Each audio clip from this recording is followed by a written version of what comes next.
Happy holidays, everyone. I hope you're doing well and in good spirits. It is the most wonderful time of the year, the month of December, as we wrap up, God, especially these last 2 years, some of the most turbulent years of history. And while most of us are not going to be probably around to see the end of this century, 2020 and 2021 will forever be known as two of the most challenging years of our lifetime. And of the century, similar to the war years of the last century and the flu pandemic of 1918 and select other number of years. I think every century has some years that are more difficult than others, but we balance the ones that are less good with the ones that are amazingly good. Years like 1964 and 1985 and some others that just kind of tend to be more banner years than others. So anyway, these last two videos I'm doing will be on holiday themed type episodes, or at least if not holiday themed, then ones that you should watch around the holidays. Hopefully you see them in marathons like on the Sci-Fi Channel, or if you do your own marathon, hopefully you include these episodes. So which ones am I going to talk about? On this video I'm going to talk about one from the first season and one from the third season. And certainly they are episodes that, while they may not overtly spell out Christmas, they definitely fit in with that time of year. The first is, of course, the After Hours, one of the greatest installments in the series and one of the most memorable. And the second is 5 Characters in Search of an Exit. Now, the After Hours was one of the last ones produced and one of the last ones aired in the first season. It was not aired during the Christmas season. But 5 Characters in Search of an Exit, I'm pretty darn sure was. I have not seen those episodes in years. Not because I don't think they're fantastic, but I personally have not watched them in years, but I can, the reason I can keep doing these commentaries is because I really have all this information about them upstairs, and I can just kind of pull it out when I need to. Not to pat myself on the back too much there. But anyhow, so this artifact, as I mentioned, I don't have a lot of these things, but when I get something like this made up, and I had this made up many, many years ago now, like more than 15 years ago. When I get something like this made up, there's a good reason for it, because I really want something like this hanging on my wall. I did not buy this stuff off eBay. I did not, I planned the way I wanted this to look, and I told the frame shop what to do and how to do it and where I wanted everything and the mats and stuff. So there's logic and method to my madness. Okay, so I know there's like stuff on similar stuff.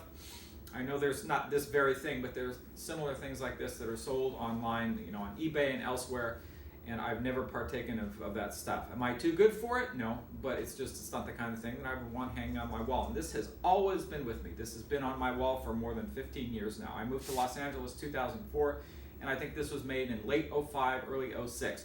Anne Francis signed this card ad hoc for this very thing. She signed this for me, and then these are production photos that I had in my collection. These are not copies or anything. They are original photos.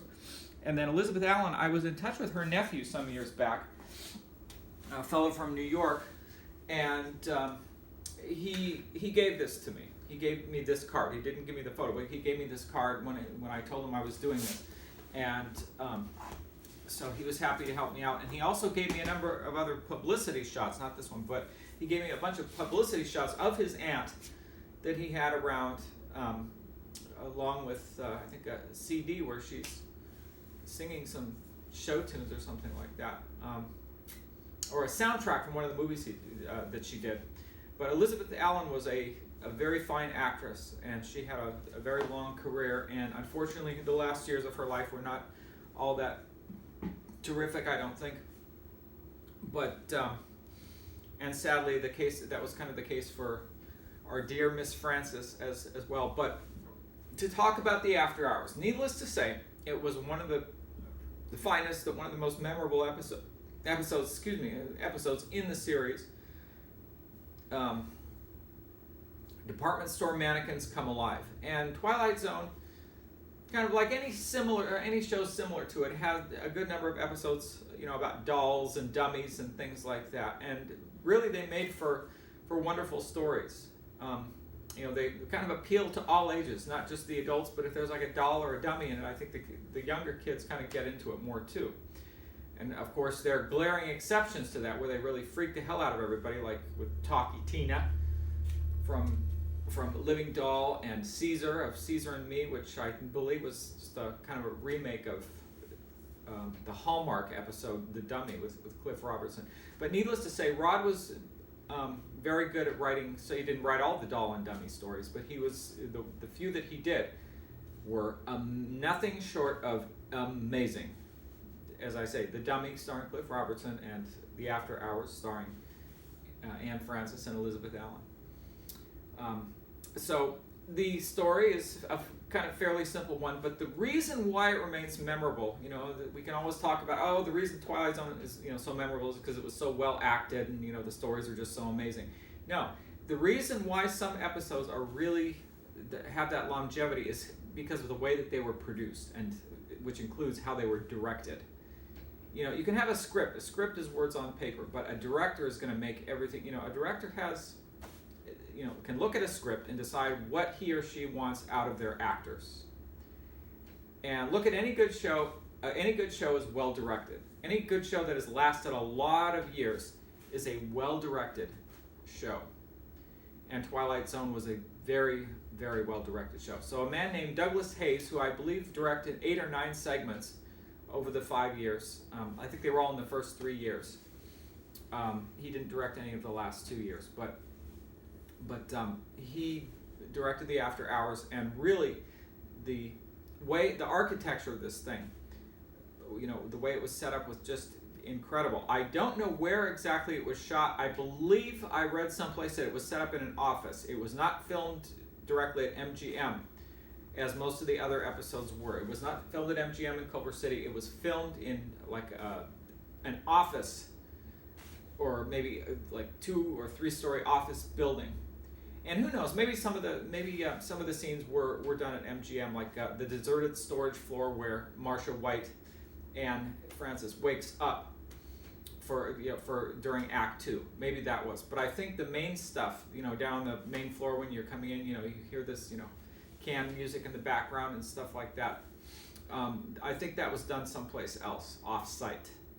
So, but I'd have to look into that. So the story itself, I think most people know that these mannequins get a chance to basically come alive and go out into the world for 30 days, and then they come back. And this gal, Marcia White, goes out into the world, and she was due back the day before, but she didn't arrive.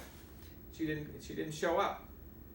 And she comes back, and she's talking with this sales lady played by Elizabeth Allen, and really she comes to the realization that she's gone out into the world, and she didn't arrive back on time, but she kind of begins to realize she gets caught up in the real world and comes back to it and doesn't can't get back into her mannequin mold, and then she eventually, after building up to this, as Anne Francis called it, this insane hysteria, she realizes that she is indeed a wooden lady, an inanimate object. And the last scenes of that second act were really choreographed by Douglas Hayes, really almost like a ballet. And I cannot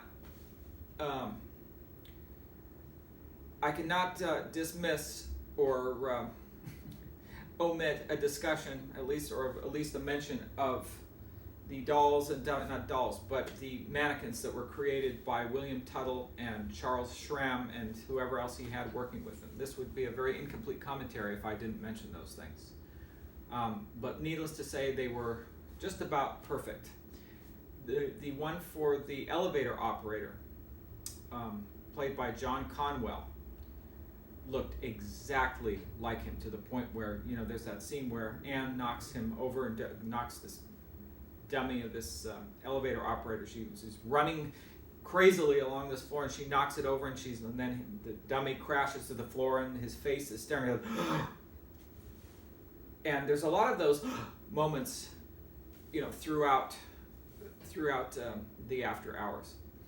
And I also need to mention James Milholland. Oh, incidentally, John Conwell was assistant producer, one of the associate producer or assistant, maybe he was AD or something, assistant director on a good number of episodes of the early years. So he wasn't just another actor. He was indeed he was employed by Cayuga Productions. And then of course there's James Milholland, who played Arm Brewster, who was the store manager. And he was I've heard him described as like the poor man's Don Knotts. Maybe not the kindest description of him, because he really was a very good actor. In a sense, kind of like Don Knotts, he was a one-trick pony. He played like the same kind of befuddled, nervous characters, but he had the same kind of eyes as Don Knotts had, these wide eyes. But as I say, he didn't have, I think, a lot of range as an actor. But I've seen him on other shows, Perry Mason and some other shows, where he kind of was not as frazzled and befuddled as he was on his Twilight Zone episodes. They had him back for 2 or 3 more times for other episodes in later years. But he was definitely a memorable figure. So the After Hours is, really, I heard it described by one person as really a testament as to how to build tension layer by layer by layer. And the first act sets up everything, and then the second act is where all the resolution comes. And I think that was really the case with any of the best episodes of the series. It just, the architecture and how well it was set up really made it a great episode, or not as great. But the second act is like it just unlayer, all these layers that have been set up in the first act are, revealed one by one by one. I hate to use this analogy, but there's on the show, game show Family Feud, hosted by Richard Dawson. You've got these different things that the audiences answer these different questions, what are things you usually find in a supermarket? Bread, cereal, fruit, whatever. But they're all revealed one by one by one. It's a terrible analogy, I know, but I can't think of any other one at the moment. But needless to say, Richard Dawson was actually a very good actor. Too bad he never got a part on Twilight Zone. He was on The Outer Limits, in a very good episode of The Outer Limits, but somehow he was a dashing leading man at that time, and then poor guy, he got stuck on game shows as he got older. But in his younger years, like many of he was a very good actor. He died about 10 years ago, I think. So anyway, 5 characters in search of an exit with William Wyndham, Mr. Wyndham, who was a legendary character actor in his own right. And then Susan Harrison. Susan Harrison was a very good friend of Arlene Martell. They both went to they trained in the same performing arts high school, if I'm not mistaken. And Susan didn't have a very long career. Arlene worked a lot of years, but Susan did not have a very long career. She did one big film, The Sweet Smell of Success, which I think was with Tony Curtis. And then she did Twilight Zone. She just did 5 or 6 roles total. And then she retired. She raised a family. But she was a trained actress, and she, who studied the craft. I don't know if she was at the Actors Studio. Arlene was the Actors Studio, but it was through Arlene that I met Susan. And she was, by the time I met her, she looked nothing like she did in 1961 when she did 5 characters. And she asked me, are those dolls still around? And I said, no, I don't think so. But anyway, I think a lot of people were very happy to meet her at the Twilight Zone conventions that she came to. She came to ours in 2004, and then she came to that other one that was done in the 50th anniversary one that we didn't organize. That was in 2009. So, but anyhow, who else was in that episode? Murray Matheson, who was no relation to Richard Matheson, who was also a very popular character actor.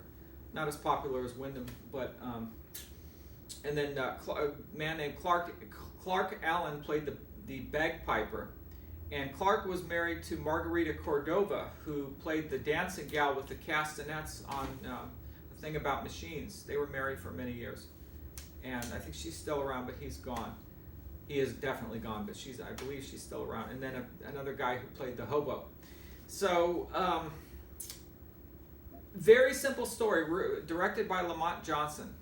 Very simple story of these people in this sort of, not even a room. They're in like this, it kind of almost looks like one of those, like, it looks kind of like a skating park, you know, like these, you know, where people go and ride the skateboards or something like that. It's like a concave shell. That's what it looks like to us, the viewing audience, with this light at the top. But whenever I see it, I don't know why, I think of like a skating park, but obviously, you know, if you're familiar with those, with this light at the top and then this clanging bell outside. Now, nowadays, you don't really see these, and it turns out, you know, the punchline is, you know, there's snow on the ground and there's this lady who's ringing the bell for, you know, to get people to drop in their dolls for the, you know, the toy drive.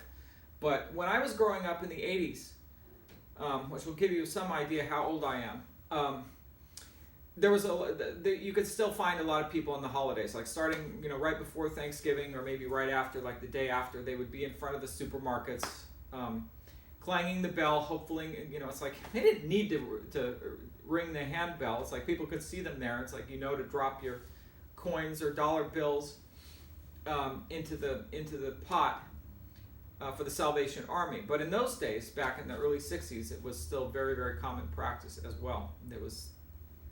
That's just what people did on the holidays. So, and then Buck Houghton's daughter, Mona, played the little girl at the end. And again, we're talking about, you know, building up to insane hysteria and stuff like that. There wasn't so much hysteria in 5 Characters in Search of an Exit, but we did have Mr. Wyndham, you know, playing this unnamed army major who's just like going berserk. It's like, you know, he doesn't say where the hell are we, or expletives, but he's like, you know, who are we? You know, how did we get here? And you know, so you can kind of draw your own conclusions or make up your story about these dolls and the different histories and stuff that they had. And the climax of this whole thing, and I'm sure they did this on a tilt, but it looks like, I mean, the way it was shot makes it look like they were straight on top of each other. They're climbing each other's shoulders. But you'd never really guess that they probably just had the actors all lay flat or something like that. Because there's no way they could have really done that. Definitely not. But, you know, of course, the magic of cinematography and the magic of Twilight Zone, even before the days where there was any CGI or any special effects of any consequence. A lot of people really take those things for granted. Nowadays, it's like, you know, there's all these visual effects editors and stuff like that who work with film. In those days, there was absolutely none of that. Not a darn thing, because the computers at that time were not capable of doing anything related to that. It's like everything was manual. I was talking with somebody not long ago who used to work in what's called post-production. And post-production now has a much different definition than it did then. But he said all of these post-production houses, these not studios, but these firms that did post-production on films and TV shows and stuff, it's like he said they're gone now. He said my wife used to work in those over the years, and he said my wife has not worked in post-production facilities for many years because they don't do it that way anymore. It's all done with, you know, computers, and there's just none of the kind of thing that she used to do with, you know, the splicing and the editing of film and stuff like that. He said it's all done on computer. There's nothing manual about it. It's just they have the print and they just, you know. So, and this fellow, his wife, I think, was doing that in the 70s and 80s, and then by probably I'll say just the year 2000, you know, that's, you know, the ravages of time eliminate a lot of old technology. So needless to say, 5 Characters in Search of an Exit. If you look at this thing, you could probably say to yourself, this was probably the most inexpensive Twilight Zone ever produced, because there was, you know, just this shell of a thing that they had, and then the actors just kind of, you know, they had them all very nicely dressed in these wonderful costumes. My God, the one that Murray Matheson wears, you know, playing the clown. Oh my gosh, that is just, they dressed him up, and, you know, it doesn't really show his face. His face is all, his whole head is like painted up, and I remember in one of those commentary tracks, Wyndham was saying, Susan and I got second billing, or Susan got first billing, I got second, and he said what should have happened is Murray Matheson should have gotten billing ahead of both of us, but that didn't happen. So I think they put Susan first because she was had recently starred in that film, The Sweet Smell of Success. But needless to say, Wyndham had a storied career as an actor, and unfortunately Susan Harrison really didn't go in that direction. So if that was to be her swan song, then maybe it was good that she got first billing. Ladies first, right?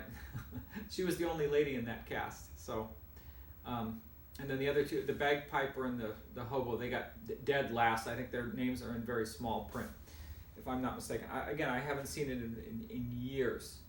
But I'm glad I met a couple people. And Susan and Bill and Mr. Wyndham were together at the 2004 convention. They didn't sit together, not because they didn't like each other, but for some reason we just didn't work out that way. I think we had Susan and Arlene Martell because they were friends, and then Wyndham, we gave him his own table like right near the front. But we couldn't give everybody their own table. There just wasn't room. So anyway. Simple story of 5 of his characters in search of an exit. Like they're looking for some way to get out, and they never do get out. And there was that, after Wyndham makes it up to the top and goes over the edge,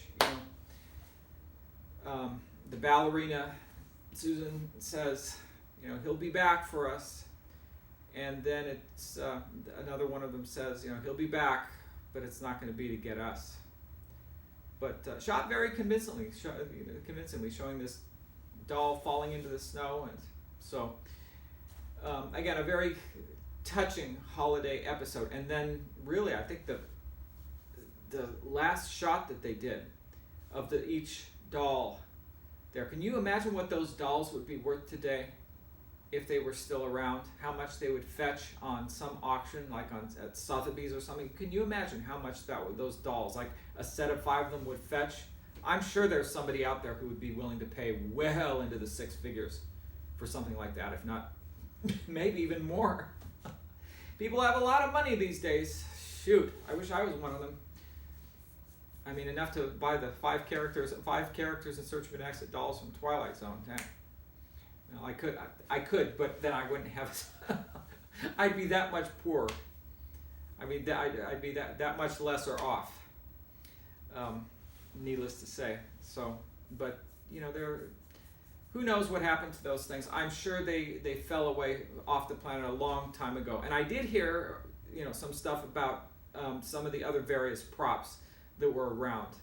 It wasn't like the Serling, it wasn't like Rod Serling got to take them home, or that the writers got to take those things home. No, that's not the way it worked out.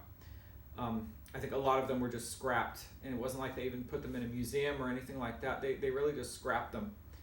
I think I heard that about the Invader dolls, that Richard Matheson was able to take one home like for a weekend, and then he had to bring it back. Wouldn't those be something to behold nowadays? You can always think about these things, about the props and stuff. I get emails frequently, like at least one a month, from somebody who says, are there any props around that you're selling? It's like, I don't have any. I don't have any of those things. So anyhow, that's it for Dolls and Dummies for this commentary track, or this commentary track edition of 2 commentaries. And the next 2 episodes related to the holiday season, I'll have to think about which 2 I want to do, because there are not that many, but that shall remain a secret until the next video. So thank you very, very much.